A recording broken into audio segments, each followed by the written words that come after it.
What is up, guys, and good day. Today we have a wheel bearing replacement on this Ram 1500 V8, and I can show you what's going on here. So I have the new, there is the old,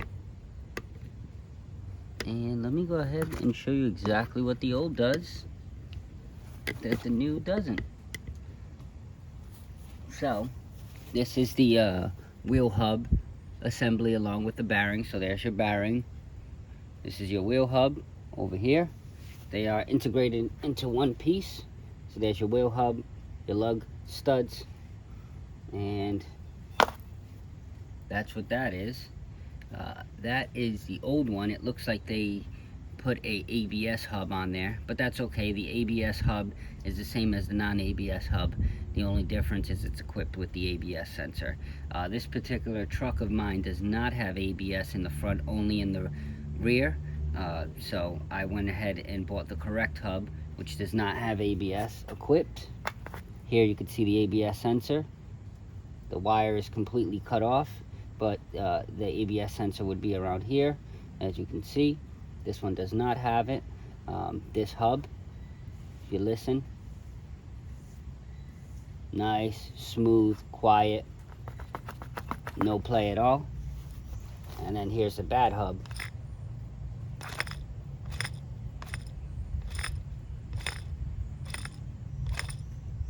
You can hear the bearing, and there's a substantial amount of play in there. You can see that.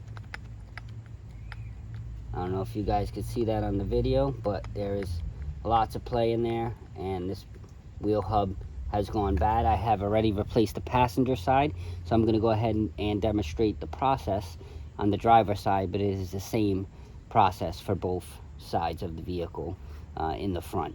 So let me go ahead and jump right into it, and I will show you where we get started.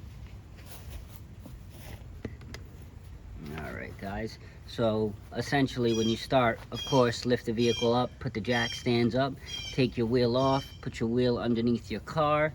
If you have wheel spacers like I do, make sure to clean them off and clean off the rotor surface, which I'll go ahead and I'll demonstrate in the video as well later on. But basically go ahead, lift the vehicle, support the vehicle, and then get right to it. And we're going to start with that axle nut, because that is going to be the biggest of our headaches. If you have an impact gun, you're going to go ahead and have a good time. That'll come off nice and easy. So first we'll start with removing the cotter pin, and make sure you obtain yourself a 1 inch and 11/16 axle socket, which I have here. I purchased this from AutoZone, but you can get it at any of your auto parts store. There it is, 1 and 11/16. You don't have to get this 10-point or 12-point socket. You can just get a regular socket, but this was the only one they had available, so I took the chance and bought this one. So it's 1 inch and 11/16 for the axle socket. So go ahead and remove that cotter pin.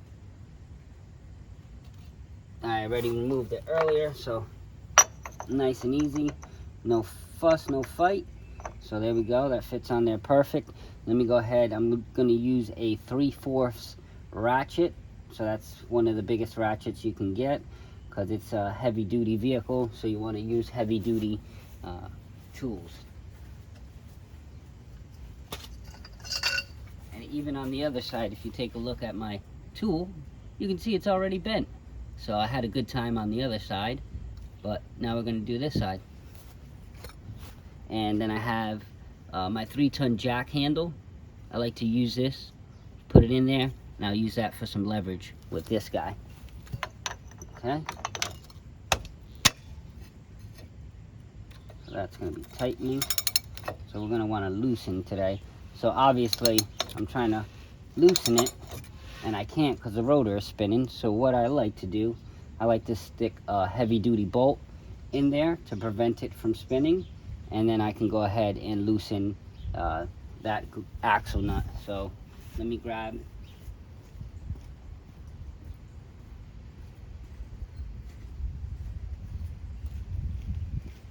So I just have a spare bolt laying around that does fit inside the rotor, but you can use a heavy-duty flathead screwdriver that might be able to fit in there pretty well. And this is what I'm talking about. It's going to go right inside the grooves, right in here. And since I'm turning left, I'm going to want to put it on the bottom half, so I'll do that now. So I'll go ahead and insert this on the bottom, so now you can see it down there. And as I try and loosen it, now it's bound up, the rotation. So now I can go ahead and crack this loose. So let's see if I have a fun time or not, because these are never any fun. All right, make sure that's on there flush. Oh yeah, this is on there good. I need all my weight.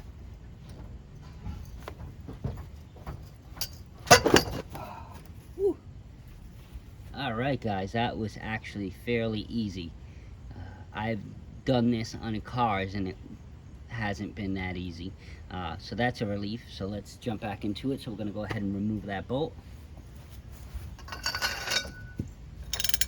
Hey, I kind of straightened it out just a little bit.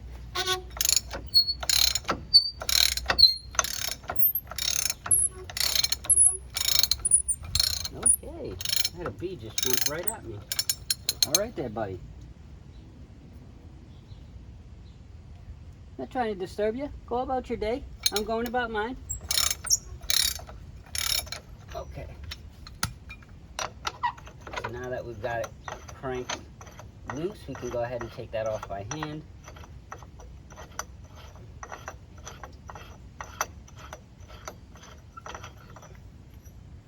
Bango. That is your nut. That is your problem that you have just solved. So now that you got that off, you should be able to take off the washer that goes along with it. And I know a lot of you guys are probably watching, and some are probably thinking, are you going to reuse that bolt? I don't see a reason not to. I know recommendations say you should replace the nut, but as long as it's torqued down correctly, and as long as you put that cotter pin back in there, there's really not much that can happen. The threads are in good condition, so I see no problem there. The washer's in good condition, I see no problem there. So I'm gonna go ahead and reuse this. I mean, it would be nice if they would supply one with the hub, but I understand it's more of an axle job where you would replace the nut, but that's fine. So now that we have that removed, we're gonna go ahead and give it a little whack right in the middle. It should pop right in. So what I like to do is just thread this on there so it's nice and flush. I don't want to hit any threads and then have problems with putting this back on, but you'll see I'll tap it and it should go in just a bit. There it is. Now that bolt is touching the hub, so now I just remove it. So we do have movement in the hub, which is great. It's no fun when the axle is seized right inside the hub. But now we've got movement, as you can see here. Let's see. So you can see in there, it's pushed back just a bit. All right, so now we're gonna move on to the back of the caliper. So let's see if I can get you guys back here. So yes, so now we're gonna go ahead and remove these two bolts. You have one at the top and then one at the bottom. Oh, right down there. So we'll go ahead and remove those, and then we should be able to remove that caliper. So let's do that. Okay, you could take this out. Good to go. Right, so let me grab my 12. I believe it's a 12. If not, it's a 13. Yep, it is a 13. That's what I used to crack the other side loose. It may be a different measurement on the other side. Oh, wow. That is neat. Well, it's not neat. It's somebody not doing their, I shouldn't say not doing their job correctly. but they used different bolts, because these are definitely not 13s. Yeah, these are like 10s. So let me check the other side. So yes, the other side was most definitely a 13. So maybe the bolts had been replaced at one time. This side is actually a 10 millimeter. So I'm not sure which ones yours may be. I guess these look more stock than the others. To be honest, the others don't look like they were stock bolts, but this is a 10 millimeter. So I'm gonna say your vehicle probably has a 10 millimeter also, if it hasn't been modified or changed or altered, whatever the case may be. So you go ahead and loosen that up, loosen the top, loosen the bottom.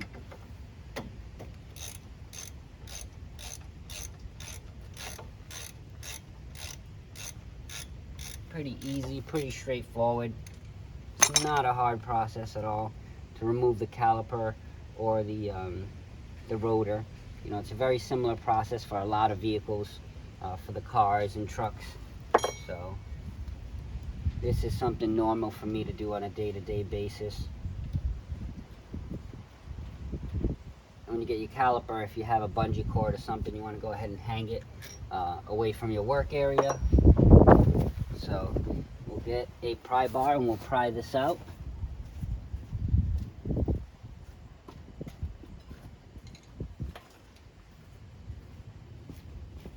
Okay, let's see if we can pry this out.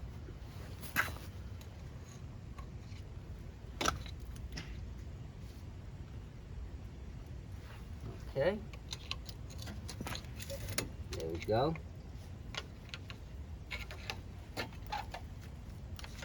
Just want to move that caliper outwards. So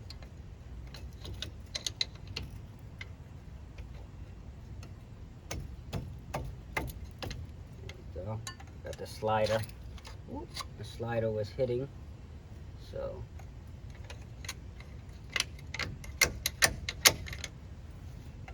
okay. There we go, little by little. It'll come off.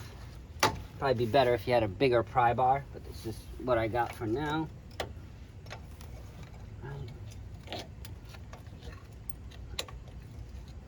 Right, as soon as you get that top out, you should be able to start to lift up.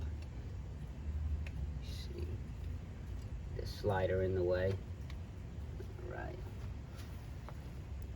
Yep, so now that you got that, you should be able to lift up, because you have these teeth of the caliper that sit down. So when you install it, you want to install the bottom side first and then the top side.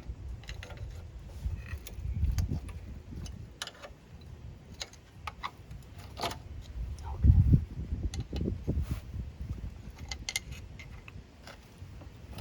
There we go. All right, a little bit of force, that's all it takes. A little bit of love. All right, so now that that's all set, like I said, you want to go ahead and place this in an area where it's not going to disturb your work. So I'll place it here. Safely push the side.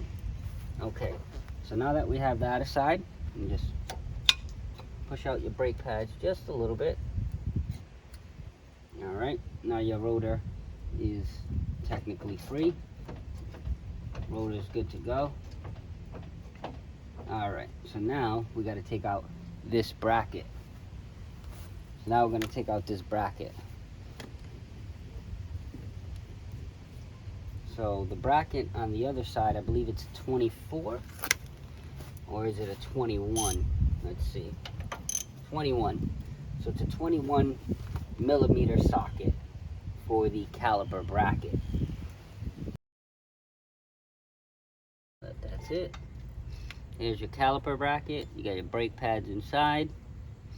Looks like it's time for new ones for me. But today, I will just be showing you how to do the hub. So now that your bracket's off, your caliper's off, everything's off, nuts off.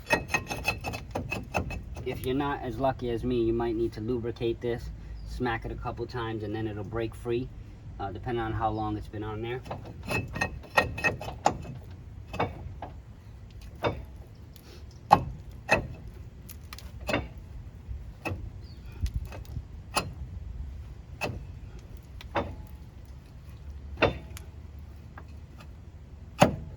Come on.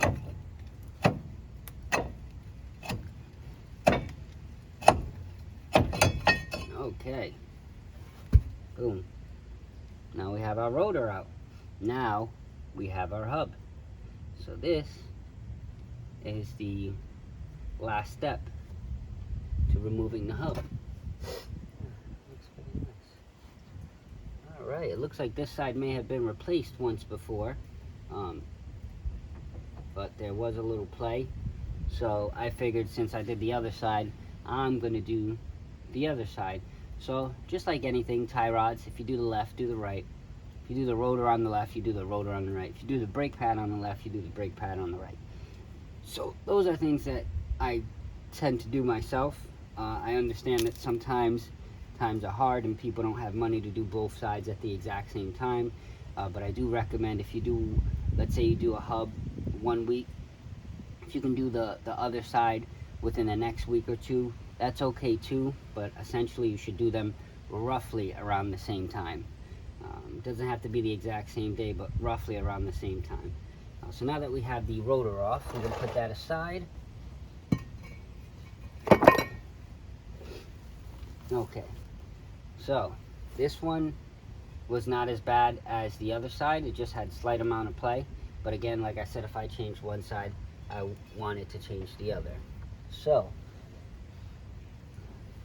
now that we have this all taken apart, there are 3 bolts that are going to sit on the back of the hub. There they are. 1, 2, 3. Those are the holes for the bolts. So those are the bolts you need to remove your hub. So once you remove your hub, then you'll have to smack it a couple times, if not a lot of times, to get it loose. The passenger side was quite a pain in the butt, but we were able to make a problem and solve that problem. So I became the problem solver. So let's solve this problem by taking these off. You don't have to remove anything from the knuckle. Just as a word of advice, if you wanted more room, you can go ahead and remove this tie rod, and then you'll have room to move left and right. If your hands are not as small as mine, you may be a bigger individual and your hands are a lot larger, and it's hard for your hands to actually get behind the hub. So with that said, we're going to use a 14 millimeter, I believe it's either a 10 or 12 point socket. Let me show you what I'm talking about here. We'll go grab that now. Alright guys, so I did find the socket. It is a 12 point 14 millimeter socket, and those are for the 3 bolts at the back of the hub where you need to remove it. Again, you can remove this tie rod to get more play. That way you can turn it and then you can loosen it at this angle or this angle. I have enough room to do it myself, so I'm going to go ahead and loosen it like so. Now mind you, even though I'm leaving everything on, the bolts can be loosened. The top bolt and this bolt on the side of the caliper will not be able to be removed, but they'll be able to be loosened up enough to push back to where you can remove the hub. The bolt on this side you can fully remove, but with that said, you can still remove the hub without removing these 2 bolts.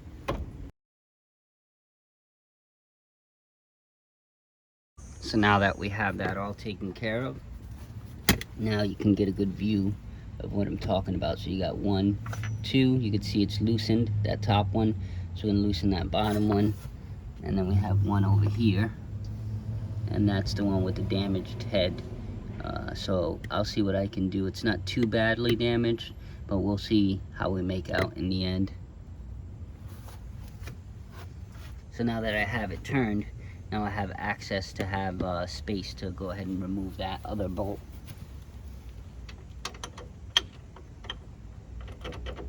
Alright, make sure it's flush on there. I'll go ahead and I'll put you guys here. This might even be a better view for you. Yeah, that's much better. Okay, so now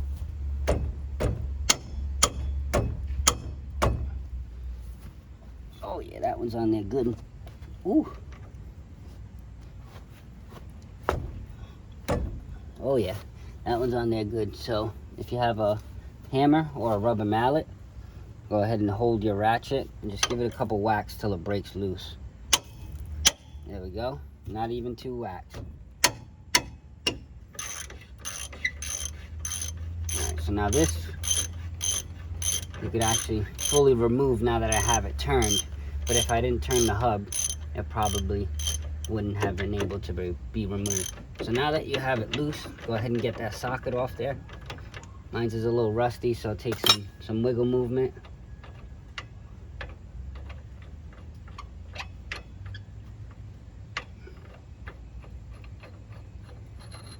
Alright, so there we have that bolt.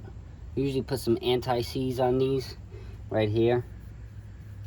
Some people do use thread lock, but I think it's fine. If you want to use thread lock, you can use blue or red, you know, but I don't really recommend it. I mean, if you want to, you can, but once this is in there, it's pretty solid. So now that we have that one off, let me see, we got a little bit more room actually up here. So now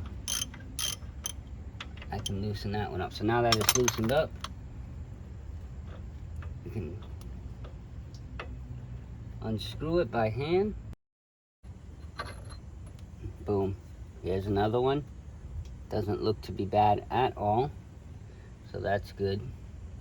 Alright, so now I'm going to go ahead and turn it back this way.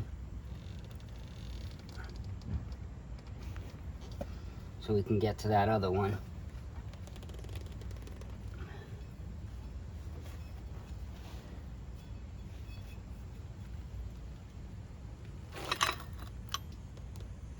Okay.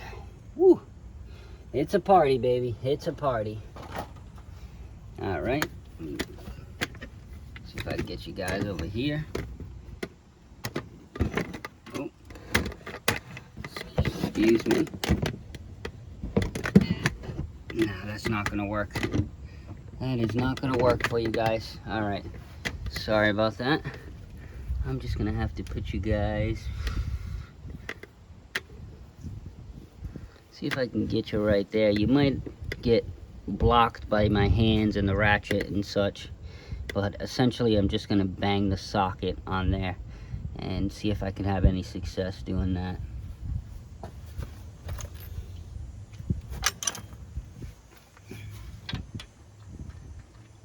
Yeah, see, it's distorted.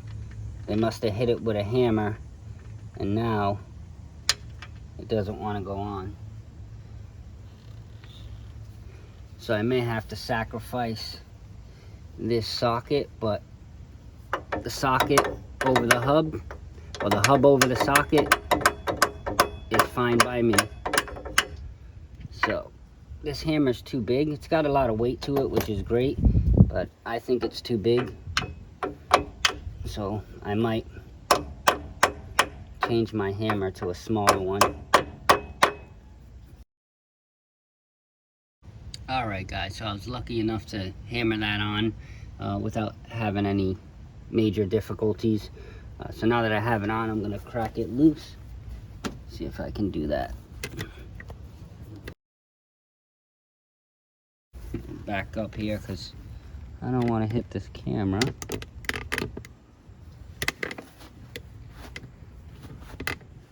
Okay, so now it's time for the whack. So now we got to whack this.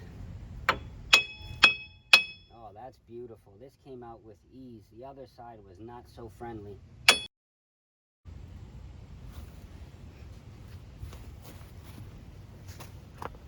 Right. So now we put the new one in after taking out the old hub. And make sure your axle's in there and it's lined up on the inside. So we'll basically line up the holes, bolt holes, right here. So you got 3, 1, 2, 3, and you just want to line those up.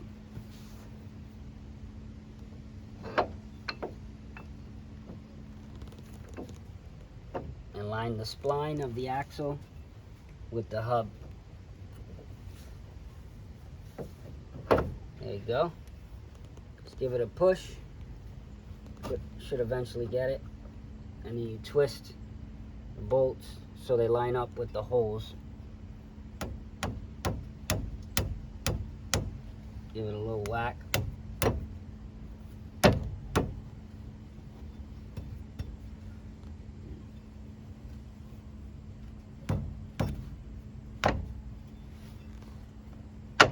There we go. Probably easier to use a rubber mallet than your hand, but if you're an animal, you can bang it on with your hand. But we'll do this.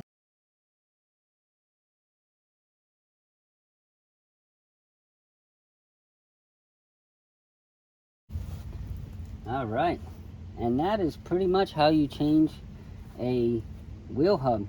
And then you just want to put it back together in the reverse order. Make sure you put your washer on and then tighten up your nut. You don't want to install it without that washer. So this would be very important, so don't forget that. Put the rotor back on, the brake caliper bracket back on, then the caliper, and you pretty much have successfully done a wheel hub and wheel bearing replacement on your 2000 or 2001 Dodge Ram 1500 pickup. If you guys found this video helpful, please like, comment, and subscribe. And as always, thanks for tuning in with Built J. Have a good day.